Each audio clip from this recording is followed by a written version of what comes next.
اور اس کے آگے پیچھے آپ نے ملٹیپل ٹویٹس اس میں کیا پرسنل چیز ہے مجھے بتائیے. اس میں اس کی ایک پوڈ کاسٹ میں مجھے ایگزیکٹلی یاد نہیں ہے کہ کس موقع پہ تھا یہ, شاید میرے خیال سعودی عرب والا جو انہوں نے بیان دیا تھا, ان کا کوئی توشہ خانہ کے حوالے سے آئی تھنک کوئی فیصلہ تھا. نہیں ایسا نہیں. اور یہ کچھ پوڈ کاسٹ میں بھی آپ ان کے حوالے سے بات کر چکے ہیں. سن لیجیے, اگر توشہ خانہ کے حوالے سے بھی کسی خاتون پر کوئی بات, اولاً تو میں نے نہیں کی, اور میں نے ابھی 3-4 دن پہلے یہ ٹویٹ کیا کہ خان صاحب پر یہ جو فائنینشیل کرپشن کے الزامات ہیں یہ میں درست نہیں سمجھتا. یعنی فائنینشیل کرپشن سے متعلق میں سمجھتا ہوں خان صاحب سے کچھ غلطیاں اور بے ضابطیاں ضرور نہیں, فائنینشیلی کرپٹ میں نہیں سمجھتا, اعلان میں نہیں کہا. لیکن اس میں ایسی کیا ذاتی چیز ہے مجھے بتائیے, میں اس پہ آپ پوڈ کاسٹ میں بھی ایک شاید ذیشان رضا والی پوڈ کاسٹ میں ہی, اور اس سے پہلے بھی میں غالباً بھول رہا ہوں, اس میں بھی آپ بائی نیم کافی حد تک تنقید کرنے تھے, جس پہ بھی انصافی بھائی بھی آپ پہ ٹویٹس کر رہے تھے. سی بات یہ ہے, آپ کبھی سوچ بھی سکتے کہ آپ ایک منصور علی خان صاحب کی ایک پوڈ کاسٹ میں مریم نواز کے سے کچھ سوالات ہوئے تھے توشہ خانہ کو لے کر, آپ نے آج تک اس متعلق کوئی ڈیٹیلڈ بات نہیں کی کوئی ٹویٹس میں کہ آپ کبھی بائی نیم مینشن کر سکوں کہ انہوں نے. میں یہ کہہ رہا ہوں اس میں تو بات نہیں کی نا, چلیے مجھے ایگزیکٹلی یاد نہیں پڑا, لیکن اس میں تو میں نے خان صاحب کے حق میں ٹویٹ کیا 4 دن پہلے بھائی کہ توشہ خانہ سے متعلق. تو میں سمجھتا ہوں کہ وہ مقتدر جو حلقے ہیں آپ کے مقتدر حلقے, ان کی ناراضگی کی وجہ سے یہ کیس ہے, ان کو فائنینشیل کرپشن میں سمجھتا ہوں. یہ بات تو ہم یہ تو مجھے لگتا ہے جو آپ کہہ رہے ہیں نا, جو مجھے یاد پڑتا ہے, مجھے ایگزیکٹلی یاد نہیں ہے, لیکن میرا خیال ہے جو انہوں نے کہا تھا یہ کیا اٹھا کے لے آئے ہو سعودی عرب والوں نے کہا, شاید میں نے اس سے متعلق یہ ٹویٹ کی تھی. اس میں کیا پرسنل ہے مجھے بتائیے ضرور. اگر اس سے پہلے تو ہم سنتے بھی یہی آ رہے ہیں کہ میں 90% خان صاحب کا مدعا ہوں, آج بھی گنوا دیتا ہوں میں, لیکن 90% ٹویٹس ان پہ تنقید ایسے ہی دکھتا ہے. آپ پچھلے 3-4 مہینے کا ڈیٹا اٹھا رہے ہیں نا, میں آپ سے کہہ رہا ہوں کہ اس سے پہلے سے ذرا آغاز کیجیے نا, جو پچھلے 8-10 برس میں ان سے متعلق میری رائے رہی ہے. پچھلے 3-4 مہینے میں تو بدقسمتی سے پی ٹی آئی سب سے بڑی دشمن جو ہے نا پاکستان تحریک انصاف کی اٹ سیلف اور عمران خان صاحب کی, وہ آپ کی سوشل میڈیا کی ٹیم ہے. بھائی جب آپ کسی کو ماں بہن کی گالی دیں گے, جب آپ اس کی بیویوں کی یا بچیوں کی یا بیٹیوں کی یا ماؤں کی ان کی تصویریں نکالیں گے, تو آپ یہ کیسے ایکسپیکٹ کر سکتے ہیں کہ وہ آدمی جو ہے نا, انسان ہے نا آپ اور ہم سب, یعنی مجھ سے ابھی توقع تو مت کیجیے کہ میں آسمان سے نازل ہوا کوئی فرشتہ ہوں. تو آپ الٹیمیٹلی ریئیکشن میں بہت ساری چیزیں ایسی کریں گے جو کہ جس سے اعتراض کیا جانا چاہیے. تو پچھلے 3-4 مہینے کو آپ میرا پورے 20 سال کے کریئر کا سٹانس مت سمجھیے, اور اس میں بھی 10 چیزیں میں تو آپ سے ابھی بیٹھ کے کہہ رہا ہوں. 4 دن پہلے بھائی میں نے کہا کہ میں فائنینشیلی کرپٹ نہیں سمجھتا عمران خان صاحب کو, حالانکہ ان سے متعلق 10,000 پھر آپ ان کی تحریک, ان کی رہائی کے لیے تحریک, آپ کے پاس ان کے پاس وہ چیز جس کو آپ ٹارگٹ کرنا چاہ رہے ہیں نوجوان طبقے کو, ان کے پاس آلریڈی ہے اس پلیٹ فارم پہ. آپ مجھے بتائیے کہ کیسے چلانی ہے تحریک, میں آپ کے ساتھ ہوں. میں عمران خان صاحب کی رہائی سے متعلق ہر دوسرے دن بات کرتا ہوں, چاہے وہ میرا سوشل میڈیا ہے, چاہے میرے ویلاگ ہیں, چاہے ہم انٹرویو کر رہے ہیں, چاہے اس سے پہلے کے انٹرویوز ہیں. میں پھر دہراتا ہوں, میرے نزدیک خان صاحب ایک سیاسی قیدی ہیں. میرے نزدیک خان صاحب کی کو سیاسی انتقام کا نشانہ بنایا جا رہا ہے. میرے نزدیک عمران خان صاحب کو رہا ہونا چاہیے. میرے نزدیک ان پر جو مقدمات ہیں وہ جرائم سے زیادہ ناراضگی کی وجہ سے ہیں. مجھے بتائیے کیسے تحریک چلانی چاہیے, میں آپ کے ساتھ ہوں, بتائیے. وہ تو آپ میں بھی بہت ساری مشترک چیزیں ملتی ہیں خان صاحب سے, جیسے کہ شادیوں کی ابھی آپ نے بات کی, 3 ہی خان صاحب کی ہیں, 3 ہی آپ کی ہیں ماشاءاللہ. اور دوسری چیز, ایک چیز جو بڑی مشترک ہے کہ آپ بھی فیصلے میں مجھے لگتا ہے جلدی کر جاتے ہیں, جیسے خان صاحب غالباً 14 اگست کو مینار پاکستان پہ کوئی واقعہ ہوا تھا. ہاں, تو آپ بہت جلدی فیصلہ کر کے اس عورت کے سر پہ ہاتھ. میں آج بھی سمجھتا ہوں کہ یہ اتنی بڑی بدبختی تھی پاکستان تحریک انصاف کی سوشل میڈیا کی ٹیم کی کہ انہوں نے وکٹم بلیمنگ کی. وہ ایک بچی تھی جس کو 300-400 لوگوں نے مین ہینڈل کیا, جس کے کپڑے پھاڑے گئے. وہ میں کہتا ہوں اس کی جگہ کوئی جسم فروش عورت بھی ہوتی, اگر رات کے اندھیرے میں سڑک کے کنارے پر کوئی لڑکی, کوئی عورت اپنا جسم بیچنے کے لیے بھی کھڑی ہے, کسی کو حق نہیں پہنچتا کہ وہ اس کے کپڑوں پر ہاتھ ڈالے, کسی کو حق نہیں پہنچتا کہ وہ اس کے جسم کو ہاتھ لگائے, صرف اس لیے کہ اس وقت پاکستان تحریک انصاف کی حکومت تھی پنجاب میں, عثمان بزدار صاحب وزیر اعلیٰ تھے. اس لیے کہ برڈن جو ہے کہ جی واقعہ کیسے ہو گیا, اس کو شفٹ کیا جائے ایک آدمی کو. مجھے بتائیے اس میں نے کیا غلط کیا؟ کیا ایک لڑکی جس کے کپڑے پھاڑے گئے وہ خود پہنچی تھی یا وہ کسی نے اس کو وہاں پہنچایا تھا؟ وہ اپنا وہاں میٹ اپ پلان کر رہی تھی یا اس نے اپنے فینس کو؟ کسی بھی صورت میں کسی بدبخت کو یہ اختیار کیسے دیا جا سکتا ہے کہ وہ اس کے کپڑے پھاڑے؟ اور اگر کسی نے یہ کیا تو اس بچی کے ساتھ کھڑے ہونے میں نے کیا جرم کیا؟ صرف اس لیے کہ چونکہ اس وقت یہ اسٹیبلشمنٹ فوج اور پی ٹی آئی گود میں تھے, اور کہا یہ جاتا تھا کہ چونکہ اس طرح کا واقعہ جو انڈین میڈیا اٹھائے گا, اور یہ پورے کے پورے لوگ جو اب پاکستان کو گالیاں دیتے ہوئے بدبخت باہر بیٹھ کے یوٹیوب پر ڈالرز کماتے ہیں, اس وقت انہوں نے میرے خلاف ٹرینڈ چلایا Pakistan is safe for everyone. اب بتائیں نا Pakistan is safe for everyone, اس لیے کہ فوج اسٹیبلشمنٹ پیچھے بیٹھ کے ٹرینڈ چلوا رہی تھی ان سے کہ جی پاکستان کی بدنامی ہو گئی, جو نیریٹو آج بھی لیا جاتا ہے. تو پی ٹی آئی اتنی بڑی ملزم ہے اس معاملے کے اندر, ان کی پوری سوشل میڈیا ٹیم. آپ مجھے ایک بات بتائیے کہ اس میں کیا غلطی تھی؟ ایک لڑکی کی ویڈیوز آئیں جس میں 400 لوگ اس کو چھیڑ رہے ہیں, اس پہ ہاتھ ڈال رہے ہیں, اس کے کپڑے پھاڑ رہے ہیں. میں نے اس بیٹی کے بچی کے سر پہ ہاتھ رکھا تو کیا غلط کیا اس میں؟ آپ انصاف دلوا چکے ہیں اس کو. یہ میرا کام نہیں ہے. میرا کام آواز بلند کرنا ہے بطور صحافی, بطور جرنلسٹ. میں کوئی ادارہ نہیں ہوں, میں کوئی عدالت نہیں ہوں, میں کوئی جج نہیں ہوں. میرا جو کام تھا میں نے وہ کیا. اس لڑکی سے اس کے بعد بھی کوئی غلطی سرزد ہوئی, میں نے اس کو بھی کنڈیم کیا. جب اس نے فون پر ڈیل کرنے کی بات کی کہ جتنے بھی ملزمان ہیں ان سے 5-5 لاکھ روپے لے لیتے ہیں اپنے اس کے ساتھ, میں نے اس کی بھی مذمت کی فیکٹس کی بنیاد پر. آپ ابھی تک پاکستان کی تاریخ کا سب سے بڑا بلنڈر کس کو سمجھتے ہیں؟ پاکستان کی تاریخ کا سب سے بڑا بلنڈر جس کی وجہ سے ابھی تک انسرٹینٹی ہے کہ یار یہ حالات ابھی تک استحکام کو نہیں پہنچے. مجھے لگتا ہے کہ ہم نے ابتدا سے ہی شخصیات کے گرد ساری توقعات وابستہ کر لیں. یعنی میں سمجھتا ہوں کہ قائد اعظم کے ہوتے ہوئے ہمیں سسٹم بنا لینا چاہیے تھا, کوئی ایسا نظام بنا لینا چاہیے. بلنڈر کہاں پہ تھا؟ مطلب میں نے یہی کہا کہ قائد اعظم کی موجودگی میں ہم نے کوئی نظام وضع نہیں کیا اور بہت قائد ہی کر کے چلے گئے. نہیں, قائد اعظم ظاہر اللہ ان کو ان کے درجات پروردگار دو عالم بلند کرے. انہوں نے تو ظاہر جو کر سکتے تھے اپنی زندگی میں وہ انہوں نے کیا, اس سے بڑھ کر کرنے کی کوشش کی. ہم نے ایز قوم بلنڈر یہ کیا کہ ان کی موجودگی میں کوئی نظام نہیں بنایا, ہم نے ان کی موجودگی میں کوئی سسٹم ڈیولپ نہیں کیا. ساری توقعات ہم نے صرف ان سے وابستہ رکھی اور وہ جب چلے گئے اس دنیا سے تو ظاہر آج تک ہم لڑتے پھر رہے ہیں. اقرار بھائی آپ کہہ رہے ہیں کہ جماعت ایسی بنانی ہے کہ ایک ادارہ ہے جو اپنی آئینی حدود کو کراس کر رہا ہے, اس ادارے کے متوازی ایک ادارہ ہونا چاہیے جو استحکام پیدا کرے. بات یہ ہے کہ ایک کمپیٹیٹر اپنے کمپیٹیٹر کو کیسے پھلنے پھولنے دے گا کہ یار یہ مجھے جو میرے اختیار آتے ہیں اس کو دبا دے گا جب یہ بڑا ہوگا. تو پھر بات وہیں پہ جائے گی کہ یا تو آپ کو بھی انہی کی طرف سے تھوڑا سا اس حالات میں خان صاحب کی پاپولرٹی کو کم کرنے کے لیے لانچ کیا گیا کہ یار اس چیز کو لے کے چلیں تاکہ تھوڑا سا. اچھا ایک بات تو یہ طے کر لیجئے کہ میں ہمیشہ اس بات کا قائل ہوں کہ جسے اللہ نے عزت دی ہو کسی انسان کے یہ اختیار میں نہیں ہے کہ وہ اس کی عزت کو کم کر سکے. نہ میری یہ حیثیت ہے کہ میں عمران خان صاحب کی عزت میں کوئی کمی لا سکتا ہوں, نہ یہ ممکن ہے کہ ایک آدمی نے 73 سال سٹرگل کی ہے. انہوں نے پاکستان کو ورلڈ کپ جتوانے سے لے کر شوکت خانم, نمل اور پولیٹیکلی بھی بہت ساری, جہاں بہت ساری باتوں سے اختلاف ہے, بہت ساری باتیں ایسی بھی ہیں جن کو آپ جن سے آپ انسپریشن بھی لے سکتے ہیں. یہ نہیں سوچ کے کوئی آ سکتا. میں آج 40-42 سال کا ایک آدمی, 73 سال کی ایک شخصیت جس کی 73 سال کی زندگی کی سٹرگل ہے, میں سوچوں کہ آج آ کے کل ان کی عزت لوگوں کے دل سے نکال دوں کہ بہت بڑی بے وقوفی ہوگی دنیا کی. بھائی انہوں نے اپنے حصے کا کام کیا, میں اپنے حصے کا کام کرنے کی کوشش کر رہا ہوں. انہوں نے زندگی میں اپنے گولز سیٹ کیے, یعنی ان کو پرائم منسٹر بننا تھا, میں نے اپنا ایک گول سیٹ کیا. مجھے لگتا ہے کہ جب لوگوں میں سے پرائم منسٹر بننا شروع ہوں گے اہلیت قابلیت کی بنیاد پر تو پاکستان ٹھیک ہوگا. تو یہ تو پلیز ایک بات دماغ سے سارے دوست نکال دیں کہ عمران خان صاحب آج تھوڑا ہی کوئی لڑکا ینگسٹر آ کے کھڑا ہو جائے گا عمران خان کے مقابلے میں وزیر اعظم کے طور پر. میں تو آج سے وہ سسٹم ڈیولپ کرنا شروع کرنے کی بات کر رہا ہوں. اچھا جو ظاہر ہے کچھ ہفتے لگیں گے, کچھ مہینے لگیں گے, کچھ سال لگیں گے, electables تب تک عمران خان صاحب 80 برس کے ہو جائیں گے تقریباً. پھر آپ اس دوران الیکٹیبلز کی طرف جائیں گے یا ریئلزم؟ ہرگز نہیں. دیکھیے یہ ہمارا پورا ماڈل اور نظریہ ہی جو آپ کی اب تک کی روایتی سیاست رہی ہے اس سے مختلف. آپ ریئلزم کی طرف جانا چاہ رہے ہیں؟ ایسا ہی ہے, اس کے بغیر چارہ نہیں ہے. آپ کے پاس موجودہ مثالیں ہیں. جماعت اسلامی ریئلزم کی طرف گئی, بہت ساری یوتھ ان کے ساتھ, ایون کہ عمران خان صاحب اسی نظریے کو لے کے آئے, اسی منشور کو لے کے آئے ریئلزم کو کہ میں یوتھ کو لے کے آؤں گا. نہیں لائے نا, آپ دیکھ لیں اسٹرگل میں چل گئے, اللہ نے جب موقع دیا آ نہیں خورشید کو لے آئے. میں آپ کو وہی پچھلے سوال کے ساتھ ریلیٹ کروں گا کہ وہی متوازی کمپیٹیٹر آپ کو اس سمت میں جانے دیں گے کہ جہاں آپ ریئلزم. چلے مجھے یوں کہہ لینے دیجیے, یہ آپ کی بھی اس سے حوصلہ افزائی ہوگی کہ اتنے برسوں کے بعد ہم نے 2024 کا ایک الیکشن دیکھا, ٹھیک ہے, وہ ہائی جیک ہوا, بدترین دھاندلی ہوئی, لیکن ہم نے یہ دیکھ لیا کہ لوگ اگر چاہیں تو پھر نہ کوئی وڈیرا علاقے کا, نہ کوئی چودھری, نہ کوئی مخدوم, نہ کوئی ٹیوانا کھوفا, نہ کوئی جتوئی, 2024 میں لوگوں نے نکل کر ووٹ دیے. اب ہم نے صرف یہ کرنا ہے کہ الٹیمیٹلی ایسے حالات کوشش کریں کہ ان سے چھٹکارا حاصل کریں کہ جہاں یہ ووٹ چوری ہو جائے. گراؤنڈ سیٹ ہو چکا ہے. صرف اب مجھے لگتا ہے کہ ہمیں یہ میں بار بار سمجھانے اور بتانے کی کوشش کرتا ہوں کہ ہمیشہ اس کا ووٹ چوری ہوا, اور حالیہ تاریخ میں تو خاص طور پر جس نے کسی کا ووٹ چوری کروایا. پہلے آپ جرنیلوں کی گود میں بیٹھتے ہیں تو پھر نوبت یہاں تک آتی ہے کہ آپ کا ڈنڈا سوٹا کا سامنا. جماعت اسلامی کسی کی گود میں بیٹھی؟ دیکھیں نا, ایم ایم اے کی حکومت لینا بہرحال ایک سوالیہ نشان تو تھا نا جب جنرل مشرف کے دور میں. اب کی بات کر لیں, ابھی ریسنٹلی بات کر لیں. نہیں میں وہی تو کہہ رہا ہوں, حالیہ تاریخ میں جب میئر کے الیکشن میں بھی سب کچھ ان کا, میں وہی آپ سے عرض کر رہا ہوں نا کہ یہ آپ جب اس سسٹم کا حصہ بن جاتے ہیں تو پھر الٹیمیٹلی کبھی آپ کے حق میں فیصلہ ہوتا ہے, کبھی آپ کے خلاف فیصلہ ہوتا ہے.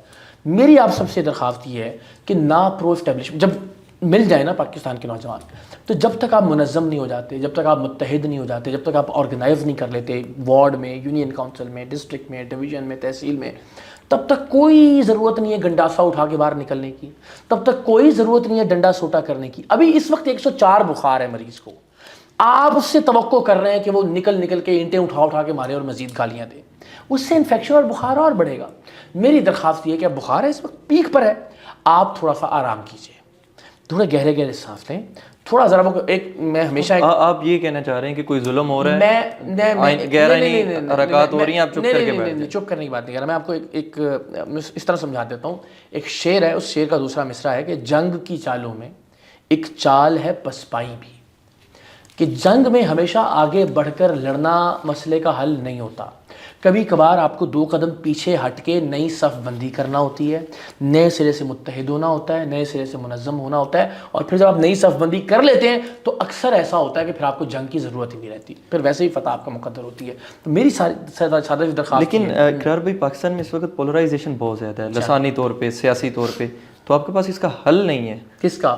کہ آپ اس چیز کو آپ مختلف بنیادوں پہ آپ فرق کر رہے ہیں, ڈیوائیڈڈ ہے, بلوچستان زبان پہ یا سیاسی طور پہ آپ دیکھ لیں, تو اس کو آپ کیسے مینج کر سکتے ہیں کہ یار یہ ایک سنگل آپ کے پاس شخصیت موجود ہے جس پہ پورا پاکستان, مجھے لگتا ہے کہ 90% لوگ اس یہی پہ تو ہوتا ہے. پرابلم ہے نا, میں کہہ رہا ہوں آپ ٹھیک کہہ رہے ہیں, میں متفق ہوں اس بات سے کہ عمران خان صاحب یہی تو اگزامپل ہے ہمارے سامنے. لیکن وہ بنیادی طور پہ اس پولرائزیشن کی وجہ کیا ہے ڈویژن کی, کہ یار کوئی لسانی طور پہ, کوئی بنیادی سیاسی طور پہ. یہ متنوع معاشروں کے اندر یہ ہوتا ہے, اور اس میں کوئی بری بات نہیں ہوتی, بس نفرتوں کی حد تک نہیں جانا چاہیے معاملہ.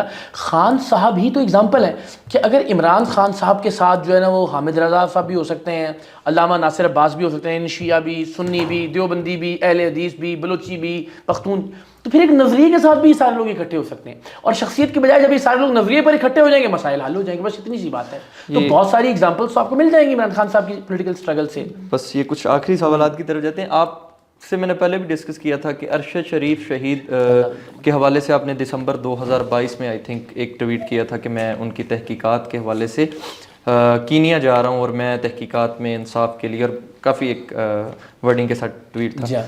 وہ ابھی تک کیا پروگریس ہے اس میں آپ نے کیا؟ بیچارے پی ٹی آئی کے دوستوں کے پاس ہمارے اس کے علاوہ کوئی اور, وہ بیچارے ہر وقت وہ اسکرین شاٹ لگا رہے ہوتے ہیں پڑھے بغیر. اس میں ایک لفظ میں جو کہہ رہا ہوں کہ اگر میں ارشد شریف قتل کیس کی تحقیقات میں انصاف نہ کر سکا تو میں صحافت چھوڑ دوں گا. یہ حرف بحرف کی ہے.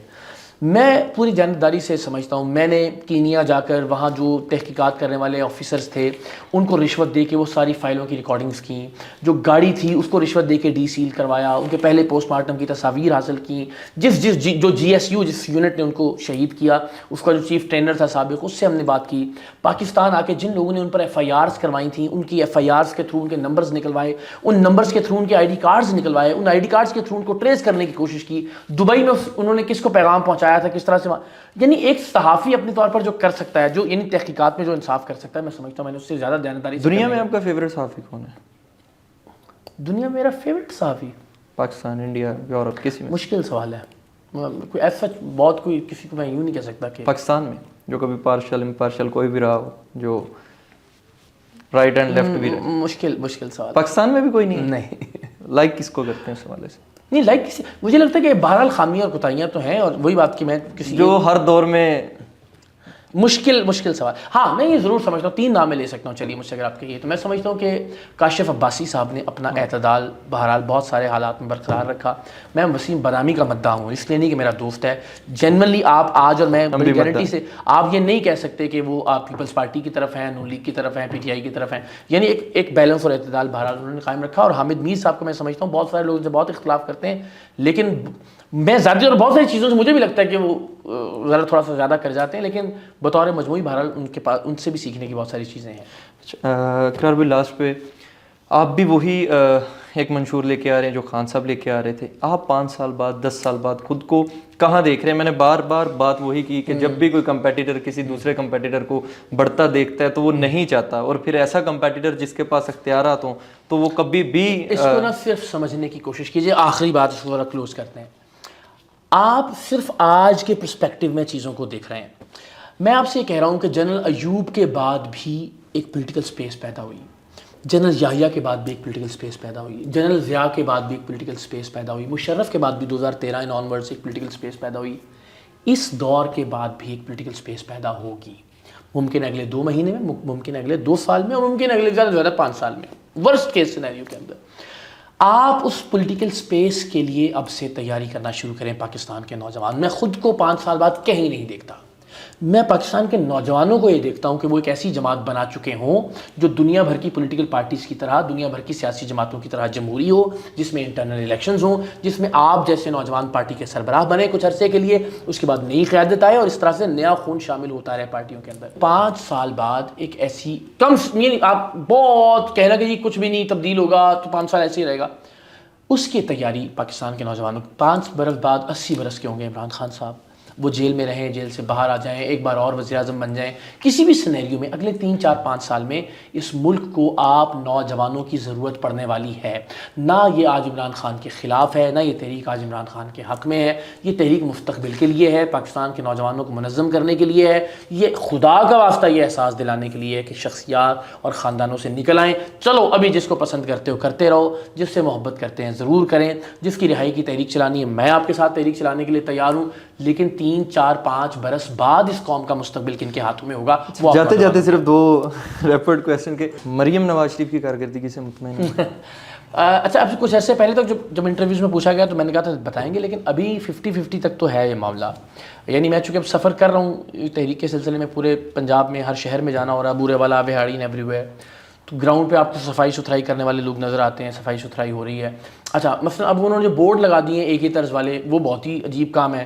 وہ ایک ہی 500 روپے والے پینا فلیکس پہ وہ بیچارے ابھی اکھڑ بھی گئے ہیں. تو کچھ چیزیں ٹھیک کرنے کی کوشش بھی ہو رہی ہے, کچھ چیزیں ذرا کاسمیٹکس ہیں وہ. تو بطور مجموعی مجھے لگتا ہے کہ آپ اس کو 50-50 کا معاملہ کہہ سکتے ہیں. لاسٹ پہ پی ٹی آئی سوشل میڈیا کے لیے کوئی سجیشن اور اوور آل سجیشن کہ کس طرح یہ جو معاملات ہیں اس سے نکل سکتے ہیں؟ بڑی دیانتداری سے آپ کو یہ بتاؤں, پی ٹی آئی نے خان صاحب کا جتنا اور پی ٹی آئی کا جتنا نقصان کیا ہے نا, آپ پی ٹی آئی کے سوشل میڈیا نے, اس کی کوئی مثال نہیں ملتی. آپ مجھے بیٹھ کے کہیں تیری ماں ہوں تیری بہن ہوں اور یہ کام آپ مجھے قائل کرنے کی کوشش کریں, میں زندگی بھر قائل نہیں ہوں گا. میں اور ریئیکشن میں کہوں گا جناب آپ کے لیڈر کا بھی یہ معاملہ تھا اور آپ کے لیڈر کا بھی. آپ مجھے بیٹھ کے اس طرح سے کہیں گے یار اقرار بھائی یہ بھی تو دیکھیں نا. آپ کسی کو میڈم سر بھائی آپ کہہ کے مخاطب کریں گے, خدا کی قسم 10,000 گنا امکان بڑھ جائے گا کہ وہ آپ کی بات پہ قائل ہو جائے. آپ کسی کو گالی دیں گے تو الٹیمیٹلی آپ اپنے بہت سارے جو ہمدرد بھی ہیں ان کو بھی کھو دیں گے. تو مجھے یہ لگتا ہے کہ وہ ایک ایسا, یعنی خان صاحب کے جیل سے باہر آنے میں میرے نزدیک جو سب سے بڑی چیز اس وقت رکاوٹ ہے وہ پی ٹی آئی کا سوشل میڈیا ہے. اس لیے کہ خان صاحب کو خود بھی اس بات کا ادراک ہے. دیکھیں یہ دانش مندی تو نہیں ہے, ایک لیڈر جیل میں رہ کے قوم یا ملک کا کیا فائدہ کر رہا ہے فی الحال. اس سے کہیں زیادہ بہتر ہو کہ وہ باہر آئیں اور جتنی اسپیس ملے اس کے اندر اپنا کنٹریبیوشن کرنے کی کوشش کریں. لیکن خان صاحب کو بھی اندازہ ہوگا کہ باہر نکلنے کا مطلب ہے کہ یہی سوشل میڈیا جو ہے وہ تانے مار مار کے مار دے گا کہ جناب ڈیل کر کے خان صاحب باہر آ گئے. تو سوشل میڈیا کا بت اتنا بڑا جن بنا دیا پاکستان تحریک انصاف نے بدقسمتی سے کہ اب وہ خود اس جن کے ہاتھوں یرغمال بن چکی ہے, پی ٹی آئی بھی اور عمران خان صاحب بھی. میں پوری دیانتداری سے سمجھتا ہوں کہ عمران خان صاحب کے جیل میں رہنے سے نہ پی ٹی آئی کا کوئی فائدہ ہو رہا ہے نہ عمران خان صاحب کا کوئی. بھائی بھٹو پھانسی لگ گیا اس ملک کے اندر, جمہوریت کا کوئی فائدہ ہوا اس ملک میں؟ یہ بے وقوفی اور دلیری میں ہمیشہ کہتا ہوں دلیری صرف تب تک جب تک آپ کی ذات کی حد تک ہو. لیکن اگر آپ کی ذات سے آپ کے فیصلے سے پوری قوم کا مستقبل جڑ جائے پھر دلیری ڈیل کر لیں, پھر دانش مندی سے فیصلہ ڈیل کر کے آ جائیں. ڈیل کا لفظ پھر وہی بات ہے نا, وہ یہ سوشل میڈیا میں مسئلہ یہ ہے کہ بھائی مصلحت کے ساتھ آئیں, مفاہمت کے ساتھ آئیں, یہ لفظ بھی تو استعمال کیا جا سکتا ہے. آپ جیل میں رہ کے کیا سرو کر رہے ہیں؟ آپ کا پاکستان تحریک انصاف کا انقلاب سے شروع ہوا تھا معاملہ, اب جا کے آ گیا پاکستان تحریک انصاف کے لیڈر کی رہائی تک. اب رہائی بھی بھول گئے ہیں, اب کہتے ہیں ملاقات کروا دو. ملاقات بھی بھول جائیں گے اگلے کچھ دن میں, اب کہیں گے جیل شفٹ نہ کرو اللہ کا واسطہ ہے بس. تو کیا فائدہ آپ پاکستان تحریک انصاف کا کیا فائدہ کر رہے ہیں آپ؟ اور جس شعور کی آپ بات کر رہے ہیں جی جگا دیا شعور، میں کہہ رہا ہوں بھائیو یہ ایوب کے بات تو وہی ہے کہ مجھے بات سے یاد آ گئی، محمود خان اچکزئی صاحب بھی کل کہہ رہے تھے کہ یار ایک بندہ میرے کپڑے اتار کے لے گیا، وہ کہہ رہا میں کپڑے نہیں واپس دوں گا، میں سے صلح کر لو. تو آپ پورا الیکشن اس کا لوٹ کے لے گئے ہیں ود آؤٹ آپ اس کو گیونگ کہ یار اپنی سیٹس واپس لے لیں، آپ کہہ رہے ہیں مفاہمت کر لیں. کوئی اوپر سے کس بات پہ مفاہمت آپ بتا دیں. میں مفاہمت کی میں کہہ رہا ہوں کیا کوئی اوپر سے اترے گا اس بات کو ان کو بتانے کے لیے؟ آپ کو بات ہی کرنی پڑے گی نا. کس چیز پہ کریں گے بات؟ بھائی یہی بات کریں نا پہلے کہ ہمارے کپڑے واپس کریں. تو اسی پہ نہیں کر رہے بات، وہ کہاں پہ جائیں پھر؟ کون نہیں بات کر رہا ابھی؟ وہ سب سے پہلے اب آپ پہلے یہ طے کر لیں کہ عمران خان بات نہیں کر رہی ہے، اسٹیبلشمنٹ بات نہیں کر رہی، نیکسٹ پرسن بات نہیں کر رہا. چلیں یہ تو آپ نے میڈیا کا مقدمہ خراب کر دیا سارا. وہ تو کہہ رہے ہیں خان ڈٹا ہوا ہے، خان بات نہیں کر رہا. میرا پھر بھی دیکھیں تانے مارنے کا موقع سب کو ملے گا، ٹھیک ہے. میں پھر یہ سمجھتا ہوں کہ دانشمندی سے، دلیری سے، یہاں دلیری کی ضرورت نہیں ہے، دلیری آپ کی ذات تک ہے. اب پوری قوم کا انسرٹینٹی ہے، کہیں آپ کو بات کرنی چاہیے، بات کرنے کی کوشش کرنی چاہیے اور اپنے لیے پولیٹیکل سپیس پیدا کرنی چاہیے. میں دیانتداری سے سمجھتا ہوں اس کو بالکل ڈیل کا نام مت دیجیے، اس کو مفاہمت کی بات کیجیے، اس کو مصالحت کا نام دیجیے، اس کو گفتگو اور بات چیت اور مذاکرات کا نام دیجیے، اور میرا خیال ہے یہ معاملہ آگے بڑھنا چاہیے. اس طرح سے نہ میں نے آپ سے کہا نا کہ بھٹو جیسا آدمی پھانسی چڑھنے کے بعد بھی کیا اس ملک میں جمہوریت کے لیے کوئی خدمت ہو گئی؟ نہیں ہوا نا، انفارچونیٹلی یہاں پہ بھی نہیں ہوگا. یہ اس خلا اور خوض سے نکلے، قوم کو جگا دیا ہے، شعور آ گیا. یہ 78 سال سے یہ فیزز آ رہے ہیں قوم کے اوپر. ایوب کے خلاف بھی نعرے لگاتے تھے، یا کے خلاف بھی، کوئی بڑی بات نہیں ہے. ہم کھو دیں گے ایک اور اپارچونیٹی. ہمارے پاس ایک موقع ہے کہ ہم یہاں سے جہاں پہ لوگوں کا یہ شعور ہے اس کو لاجیکلی، منطقی طور پر پریکٹیکلی کنورٹ کریں. آپ ہی پھر لاسٹ پہ میاں صاحب سے ریکویسٹ کر دیں قوم کے. تو پھر بات وہی ہے، خان بھی تو اپنی بات پہ سچا ہے. جب وہ کہتا ہے کہ میں اسٹیبلشمنٹ سے مذاکرات کروں گا، پھر آپ کہتے ہیں کہ یار یہ دیکھیں دوبارہ ان کی گود میں بیٹھنے کی تیاری کر رہا ہے. جب ہم آپ سے کہتے ہیں کہ میاں صاحب کو بولیں اسٹیبلشمنٹ سے بات میاں اچھا اس میں میں ویسے اس میں ایک پوری دیانتداری سے سمجھتا ہوں اس وقت تو ان کے میاں صاحب کے ان کے اختیار میں کچھ نہیں ہے، لیکن میں یہ ضرور سمجھتا ہوں کہ P T I, Peoples Party بھی، نون لیگ بھی، چونکہ اسٹیبلشمنٹ کی ڈسی ہوئی تو ہے نا، اگر P T I, Peoples Party اور نون لیگ اس وقت کسی ایک پلیٹ فارم پر بیٹھ کر آپس میں کسی ایک نقطے پر متفق ہو جائیں، آپ یقین کیجئے آنے والی کئی دہائیوں تک کیوں نہ وہ تیسرا چوتھا برج اقرار الحسن، آپ خود کیوں یہ انیشیٹو نہیں لے لیتے؟ سب کو بٹھا دیں، مساق جمہوریت کروا دیں تاریخ میں. مجھے اللہ کرے میری کبھی کوئی ایسی حیثیت بن سکے تو میں ضرور کوشش تو کر سکتے ہیں. میری بڑی خواہش ہے. میں اس کے لیے کوئی کچھ کریٹ تو کیجیے، کوئی پلیٹ فارم تو ہونا میرے پاس جس کی بنیاد پر بات کروں. مجھے یہ لگتا ہے پوری آنیسٹی کے ساتھ کہ کئی دہائیوں تک اسٹیبلشمنٹ کی غیر آئینی مداخلت کا رفتہ رک سکتا ہے اگر یہ تینوں اسٹیک ہولڈر کسی ایک فارمولے پر متفق ہو جائیں تو. ہاں بہت شکریہ. آپ کا شکریہ.